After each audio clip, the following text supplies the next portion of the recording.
Hello everybody and welcome back to Michael's Munchies. Today we're going to be making chicken samosas. If you don't know what a samosa is, it's kind of like a dumpling. They can be found in like the Southern Asian, Middle Eastern, African region of the world. So let's get started. So instead of going to our regular grocery store, we decided that we were just gonna hit up a farmer's market to pick up our ingredients. So that's what we did. This is what the farmer's market looks like during quarantine.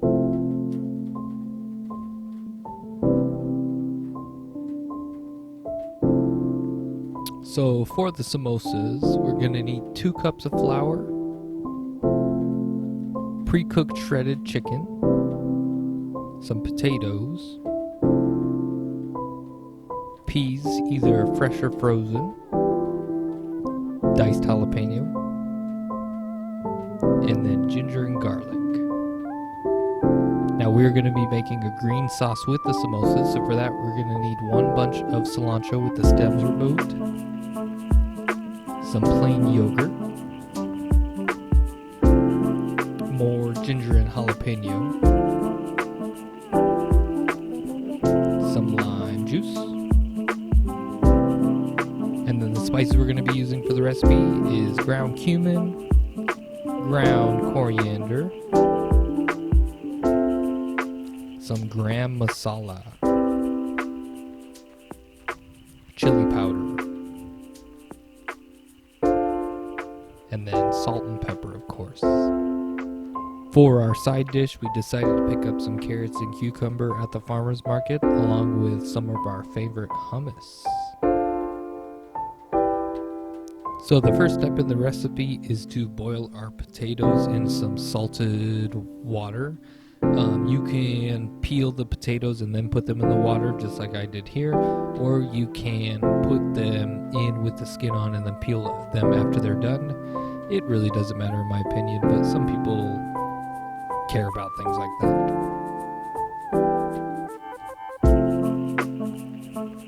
Next, we're going to make our sauce so that we can put it to the side. So we're going to take our bunch of cilantro and add about half a cup of the plain yogurt, and then I'm going to be adding some ginger and jalapenos here. De-seed the jalapenos if you don't want it to be too spicy. That's what I recommend, as you'll see here in a second. And then we're going to add 1 lime worth of juice.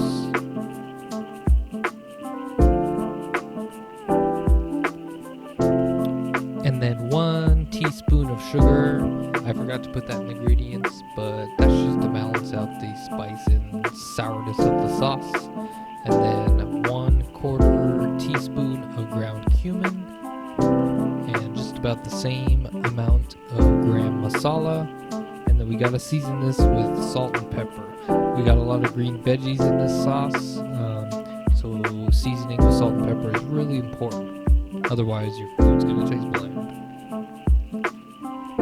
And then all we gotta do is blend this up. So this might take a second to blend up.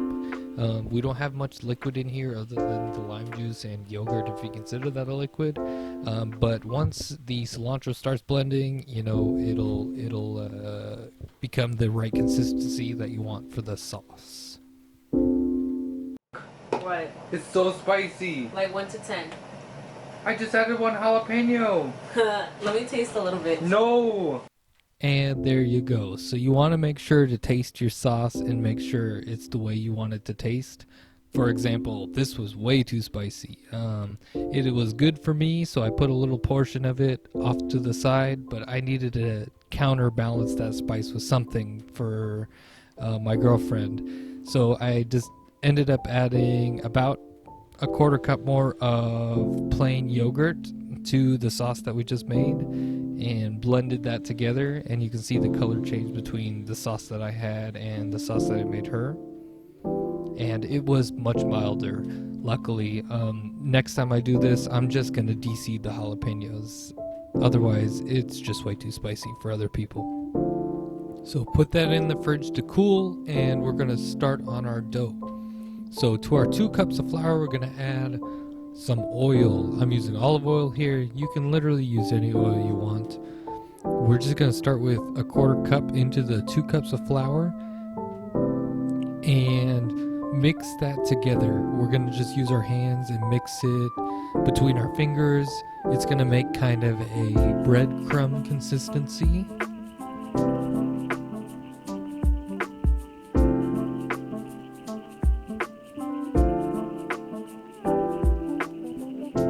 And your goal here is to where you can shape it in your hand and then it'll keep its shape.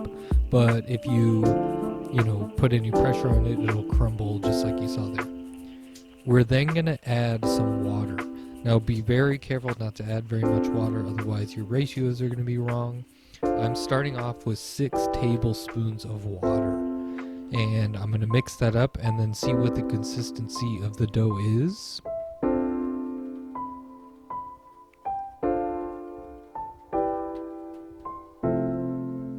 And I forgot to add salt. You technically want to add the salt with just the plain flour before you add the oil, but it doesn't matter.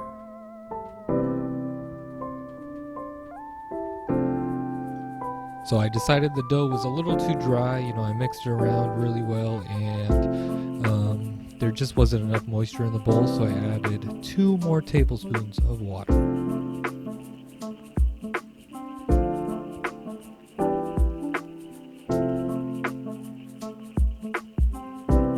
Then after maybe 5 to 10 minutes of kneading, you'll see the dough comes together just like that with 8 tablespoons of water. I didn't add any more, and I just kept kneading, and it formed like that. Oh, and then I dropped the water, clumsy me.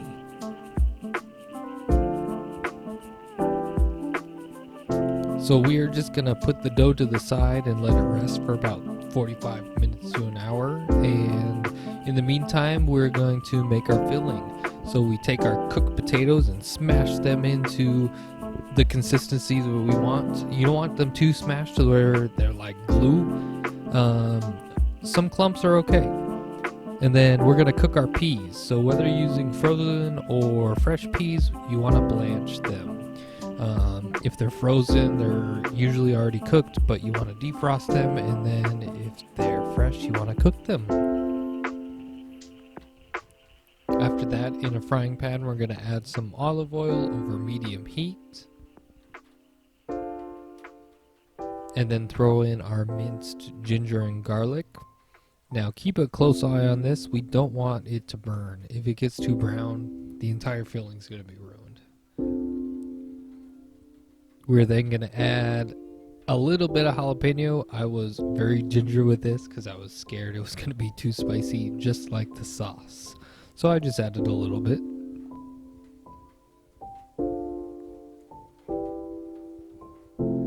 You can also use something like bell pepper. A nice combination of red and green bell pepper would give it a good look if you'd want. Next, throw in a couple handfuls of our pre-cooked shredded chicken. This doesn't have to be cooked, so we just want the flavor of all of that oil, garlic, and ginger onto the chicken.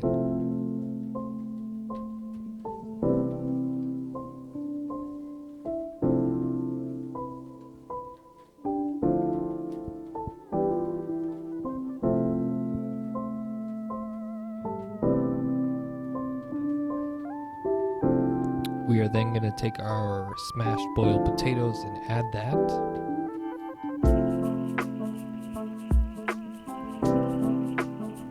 Along with our peas. Make sure those are drained really well. And then we're going to spice this up.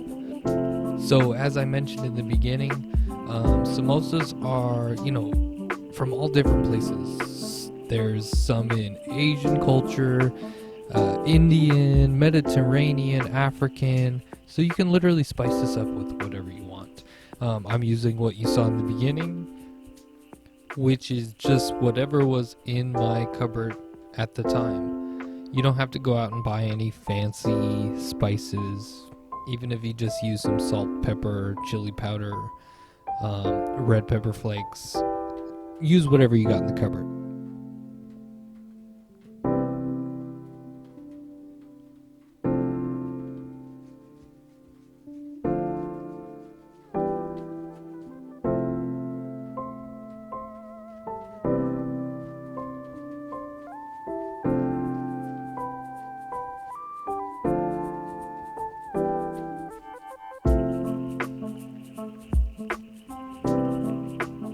So we're gonna mix this up.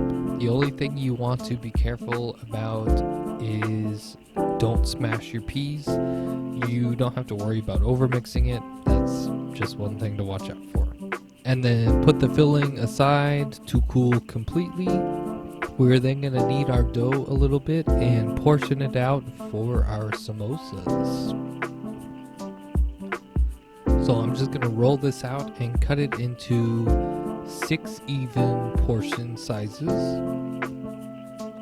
and each of those portion sizes are actually going to give us 2 samosas.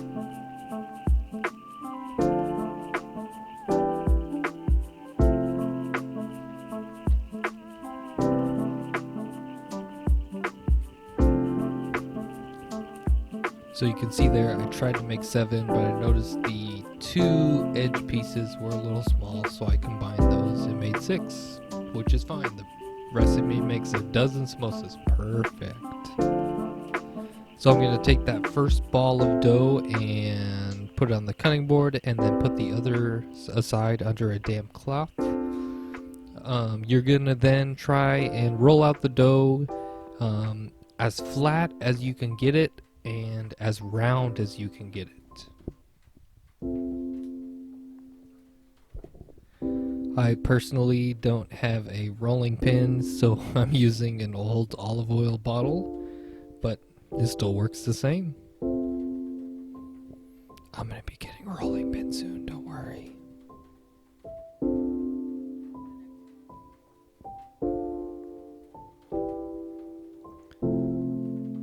Once you are satisfied with your circle, you're going to cut it right in half, so you have 2 semicircles.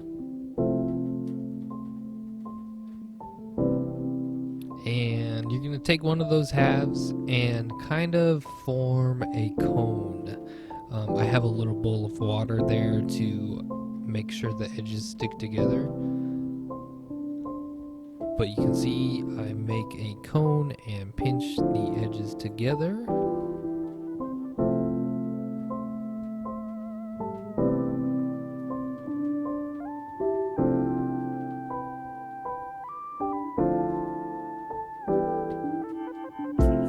Then you just want to start adding your filling into the crevice of that cone. Luckily, this dough is really easy to work with, so it's okay to, stuff the filling in. You don't have to be afraid of overstuffing these. As long as you can get that dough or that cone shaped closed, then you're good. And I really recommend having that bowl of water next to you while maneuvering the dough, because it makes it sticky and just makes it easier on you. So it's finally time to fry these puppies. As you can see, or as you can't see, I have the flame underneath the frying pan really low, so low that you can't see it. You don't want to fry these on high heat, otherwise the outside of the dough is going to turn really brown and cook, and then the inside's going to be really raw. That's the trouble with this dough. So I have it on the lowest heat I can get it. You want one side to get a little pale, maybe a little brown, and then you want to flip it and cook it to the exact same color. After both sides look the same, then you can turn your heat up a little bit. I turn it up to medium and then just cook them till they're a nice golden brown. It's really important that you do this, otherwise you're going to end up with some nasty samosas. You're really going to regret it because these were delicious.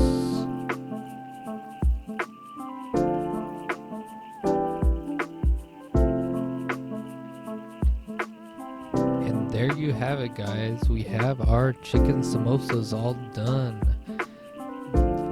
Like I said before, they were delicious. You don't even have to put the chicken in. If you want to just make these vegetarian, which actually some cultures make them vegetarian, they're still going to be good. You know, the chicken just added on a little bit. And definitely don't forget the green sauce. That was what made the whole dish. So please don't skip out on that. And thanks for watching, everybody. Please like and subscribe. I know more of you watch than are actually subscribed, so you better subscribe. Thanks.